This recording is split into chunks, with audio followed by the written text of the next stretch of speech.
নমস্কাৰ এই মুহূৰ্তত আহি পৰিছে সন্ধিয়াৰ কেইবাটাও গুৰুত্বপূৰ্ণ খবৰ। আজি হৈছে 21 মে। অৰুণোদয় আঁচনিৰ নতুনকৈ যিসকল ব্যক্তিয়ে আবেদন কৰিছিলে সেইসকল ব্যক্তিৰ বাবে এটা ভাল খবৰ, কিয়নো চৰকাৰে নতুন তালিকা প্ৰকাশ কৰিছে। এতিয়াই চাই লওক তালিকাত আপোনাৰ নাম আছে নে নাই। তালিকাত নাম নাথাকিলে আপুনি দিব পাৰিব অভিযোগ। লাখ লাখ মহিলা একাউণ্টত মুখ্যমন্ত্ৰী ডক্টৰ হিমন্ত বিশ্ব শৰ্মাই 10,000 কোটি টকা প্ৰদান কৰিব।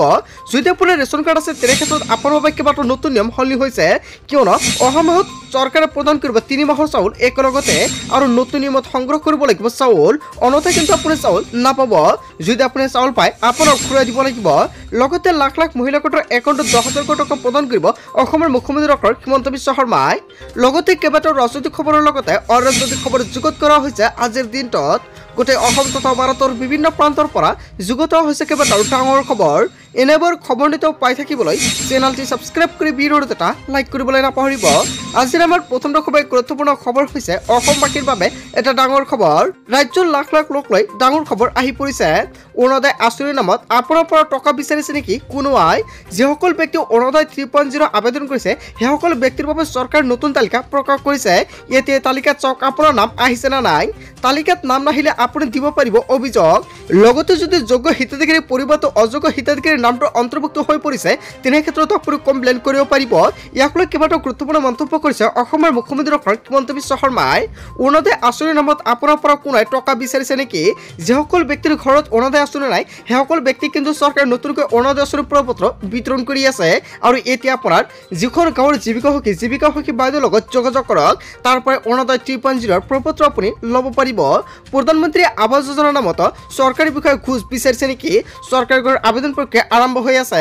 জীৱিকা সখী বাইদেউসকলে যদি চৰকাৰী ঘৰ জিঅ' টেকিং কৰাৰ নামত টকা বিচাৰিছে তেনে ক্ষেত্ৰত আপুনি দিব পাৰিব অভিযোগ। আৰু লগে দিয়ক আপুনি অভিযোগ। 1 টকা ঘোষ নলয়, যাব লাগিব জেললৈ। মুকলি কৰা হৈছে 6টাকৈ বিশেষ নম্বৰ। স্ক্ৰীনত দেখা পাইছে নম্বৰ। এইকেইটা নম্বৰ এতিয়া ছেভ কৰি ৰাখক আপোনাৰ মোবাইল ফোনত। এইকেইটা নম্বৰ ছেভ কৰি লগে কৰক আপুনি কল। কেৱল ইয়াই নহয়, হোৱাটছআপ নম্বৰ মুকলি কৰা হৈছে আপোনাৰ বাবে। আপুনি হোৱাটছআপ যোগে ভিডিঅ' কৰি ভিডিঅ'টো আপুনি চেণ্ড কৰিব পাৰে। লগতে নিয়ন্ত্ৰণ কক্ষৰ নম্বৰ মুকলি কৰা হৈছে।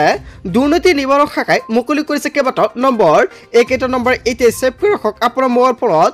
ৰাজ্যৰ লাখ লাখ লোক লৈ ডাঙৰ খবৰ আহি পৰিছে। যদি অৰুণোদয় আঁচনি, ৰেচন কাৰ্ড, চৰকাৰী ঘৰ কিবা আপুনি দুৰ্নীতি পাইছে লগে দিয়ক আপুনি অভিযোগ। অভিযোগ দিয়াৰ লগে চৰকাৰে ল'ব একশ্যন। তাৰপিছত অসমবাসী ৰাজুক জনাইছে আমাৰ পৰৱৰ্তী খুবেই গুৰুত্বপূৰ্ণ খবৰ। লগতে ডাঙৰ খবৰ, ৰেচন কাৰ্ডৰ লাখ লাখ হিতাধিকাৰীৰ বাবে ডাঙৰ খবৰ আহি পৰিছে। ৰাজ্যবাসীয়ে একেলগে লাভ কৰিব 3 মাহৰ ৰেচন। আহি গ'ল ৰেচন সংগ্ৰহ কৰাৰ নতুন নিয়ম। নিৰ্দেশ অমান্য কৰিলে সুলভ দোকানীৰ বিপদ অনিবাৰ্য।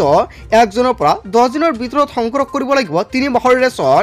পোষ্ট মেচিনত 3বাৰকৈ দিব লাগিব ফিংগাৰ প্ৰিণ্ট। আগতে আপুনি এবাৰ ফিংগাৰ প্ৰিণ্ট দিছিলে, কিন্তু এই মাহত 3বাৰকৈ ফিংগাৰ প্ৰিণ্ট দিব লাগিব। কেৱল এয়াই নহয়, সজাগতাৰ বাবে ৰেচনৰ দোকানীয়ে দোকানৰ সন্মুখত আনিব লাগিব ফলক। নিয়ম ভংগ কৰিলে দোকানীৰ বিৰুদ্ধে লোৱা হ'ব শাস্তিমূলক ব্যৱস্থা। ইয়াৰ পূৰ্বে পোষ্ট মেচিনত এবাৰ দিবলগীয়া হৈছিল ফিংগাৰ প্ৰিণ্ট, আৰু এইবাৰ 3 মাহৰ চাউল যিহেতু আপুনি একেলগতে লাভ কৰিব, সেয়েহে আপোনাৰ 3বাৰ দিব লাগিব ফিংগাৰ প্ৰিণ্ট। মুখ্যমন্ত্ৰী ঘোষণাৰ পিছতে জিলা প্ৰশাসনে জাৰি কৰিলে নিৰ্দেশনা। সৈতে জিলা আয়ুক্তই প্ৰকাশ কৰিছে এই জাননী।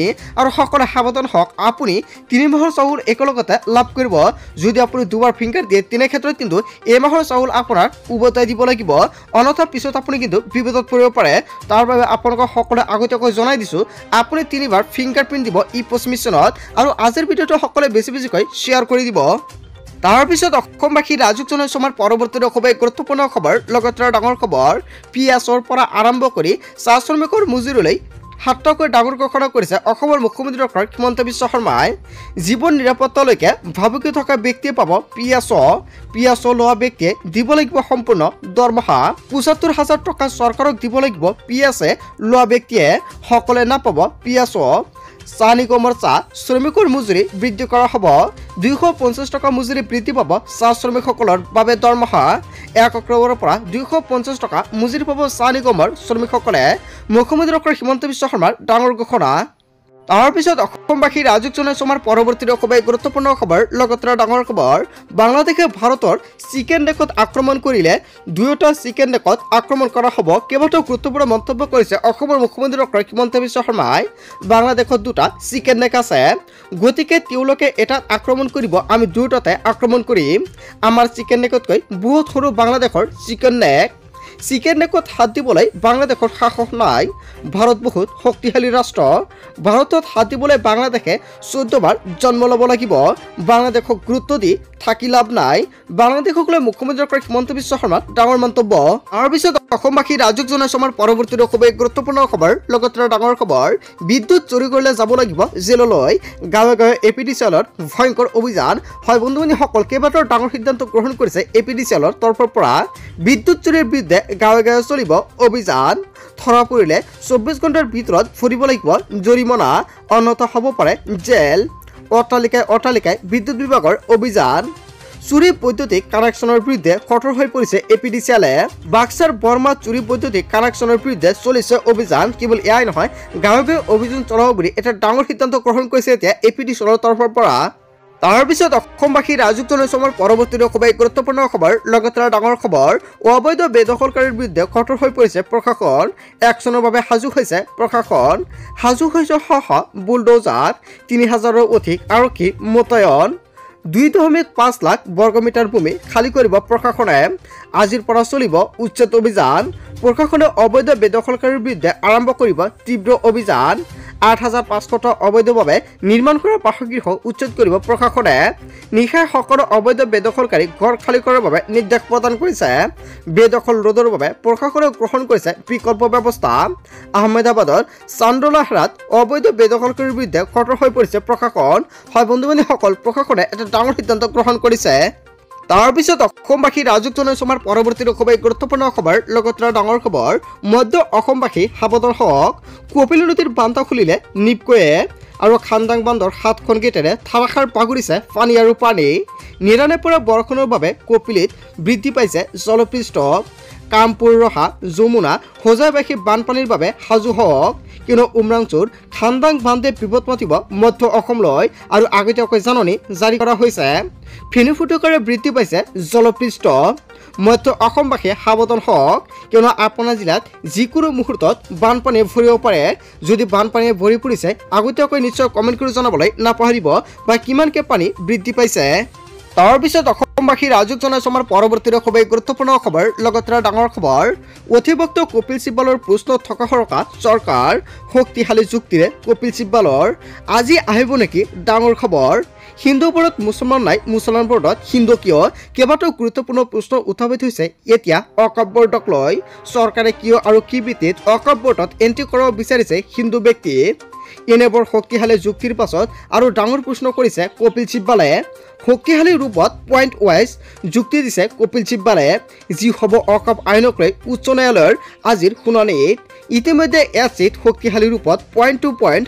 যুক্তি দিছে মুছলমান পক্ষৰ অধিবক্তাই সলনি কৰিব নোৱাৰিব অকাপ সম্পত্তিৰ স্থিতি এচিয়ে দিছিল আদেশ চৰকাৰ বাধ্য হ'বনে সিদ্ধান্ত সলনি কৰিবলৈ আদালতৰ প্ৰশ্ন পূৰ্বতে এই আইনত পুঞ্জন দৰকাৰ আছিল নেকি আৰু কপিল চিব্বালৰ উত্তৰ আইনত প্ৰত্যক্ষভাৱে উল্লেখ আছে পঞ্জনৰ কথা 1.5 ঘণ্টাতকৈ অধিক সময় ধৰি চলি আছে যুক্তি আৰু যুদ্ধ আদালতে কেৱল 3টা বিষয়তহে ৰায় ৰাখিব কিন্তু কপিল চিব্বালৰ দাবী আমি সকলো বিষয়ত যুক্তি দাঙি ধৰিম 20 কোটি মুছলমানৰ হৈ চৰকাৰী পক্ষৰ সৈতে এইবাৰ যুঁজ দিছে অধিবক্তা কপিল চিব্বালে অধিবক্তা কপিল চিব্বালৰ যুক্তিত এইবাৰ নৰ্থ ইষ্ট চৰকাৰী পক্ষৰ অধিবক্তা মুছলমানৰ অধিকাৰক লৈ কৰা প্ৰশ্ন নিমাত হৈ পৰিছে চৰকাৰী পক্ষ ওয়াকাপ আইনে মুছলমানৰ লগত ন্যায় ওয়াকাপ আইনে মুছলমানৰ লগত অন্যায় কৰিছে মুছলমানৰ ধৰ্মীয় বিষয়ত হস্তক্ষেপ কৰিছে আৰু এনেকৈ হলে মুছলমানে হিৰব অধিকাৰ কিন্তু কোনো পথে এনে হ'বলৈ দিব